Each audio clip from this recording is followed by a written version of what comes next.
Voici le didacticiel sur la sélection et la personnalisation d'un gabarit de facture.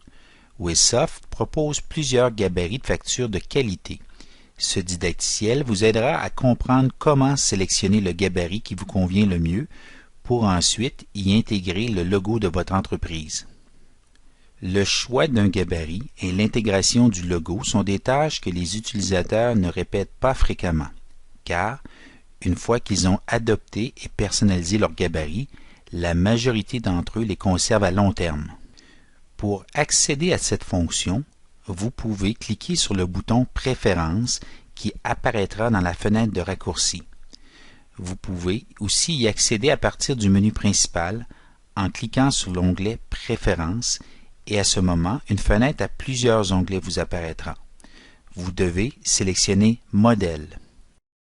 Dans cette fenêtre, on vous présente déjà les modèles simplifiés qui sont dépourvus d'éléments graphiques.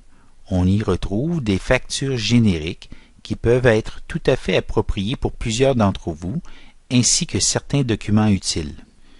Par exemple, la facture payable sur réception aura une mention particulière afin d'identifier clairement les termes de paiement.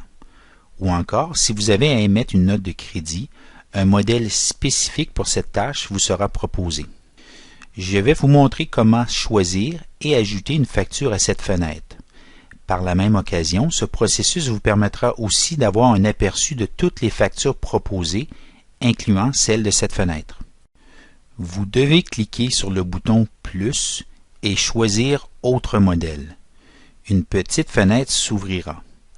Si vous le désirez, vous pouvez garder sa dimension telle quelle, mais je vous conseille de l'agrandir en cliquant dans le haut de la fenêtre pour avoir un meilleur aperçu.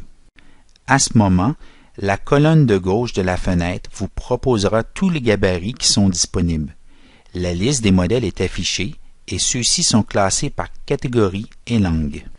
De plus, vous noterez que certains modèles sont disponibles en version d'1 ou de 2 pages, car certaines entreprises ont besoin d'une facture d'une seule page, alors que d'autres doivent présenter un grand nombre d'items sur leur facture, ce qui nécessite des factures à plusieurs pages.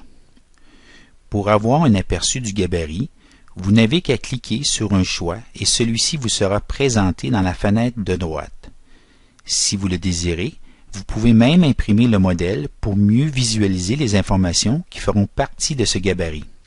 Lorsque vous avez identifié un gabarit qui vous convient, vous n'avez qu'à cocher la case correspondante à gauche et ensuite cliquer sur « Ajouter ». Le modèle sera alors ajouté à votre liste personnelle. Prenez note que vous pouvez rajouter à votre liste plus d'un modèle en cochant les cases appropriées. Ici, je vais sélectionner le gabarit comptable en version française et je clique ensuite sur « Ajouter ». Ensuite, Wizsoft nous ramène à la fenêtre précédente et comme vous pouvez voir, le modèle comptable que j'ai sélectionné fait maintenant partie de ma liste. Maintenant, dans le but d'intégrer votre logo, vous n'avez qu'à sélectionner votre gabarit et soit double-cliquer sur celui-ci ou encore cliquer ici sur le crayon après avoir sélectionné le gabarit. À ce moment, une liste d'options vous est proposée. Sélectionnez en tête pied de page. D'autres choix figurent dans cette liste, mais il n'est pas recommandé de les sélectionner pour l'instant. Ces options avancées sont destinées à des utilisateurs plus expérimentés ou encore idéales pour les gens qui ont choisi l'option de démarrage rapide Crescendo. Une fois l'option en tête pied de page sélectionnée, la facture apparaîtra à l'écran et vous y apercevrez une boîte qui vous suggérera un emplacement pour y insérer votre logo. Vous devez donc importer le logo de votre ordinateur. Pour ce faire, vous n'avez qu'à cliquer sur le bouton « Insérer une image » qui figure à l'extrême droite de votre barre d'outils située dans le haut de la fenêtre. Une fenêtre s'ouvre et vous devez cliquer sur le bouton « Parcourir », ce qui vous permettra d'aller chercher le logo de votre entreprise dans votre ordinateur. Lorsque vous avez localisé votre logo, double-cliquez sur celui-ci avec votre souris et ce dernier apparaîtra dans la fenêtre. vous avez la possibilité d'insérer votre logo soit dans le corps du texte, soit sur le texte ou sous le texte. Nous vous recommandons de choisir l'option « Sous le texte » car, si une facture est produite, les écritures ne seront pas obstruées par le logo qui pourrait les cacher. Cliquez ensuite sur « Insérer » et voilà, votre logo apparaîtra sur la facture.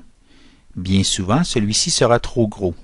Afin d'ajuster ses dimensions ou pour le déplacer, il suffit d'appuyer sur la touche CTRL dans l'environnement Windows ou sur Pomme si vous êtes sur un Mac, tout en cliquant sur le logo. Celui-ci sera alors encadré et vous pourrez le réduire en utilisant un des 8 points d'ancrage. De plus, en cliquant à l'intérieur du logo, vous pourrez faire glisser celui-ci à la position désirée. Une boîte vous proposera un endroit pour déposer votre logo afin de créer un bon impact visuel. Vous n'avez qu'à cliquer une fois sur la boîte et appuyer sur la touche « Supprimer » de votre clavier pour la faire disparaître.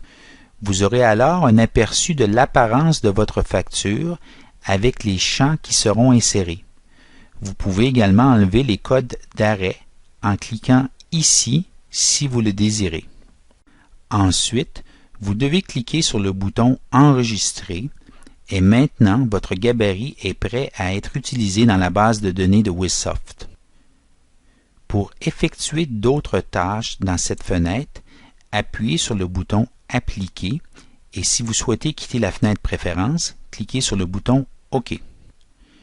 Ceci complète maintenant le didacticiel sur la sélection et la personnalisation d'un gabarit de facture.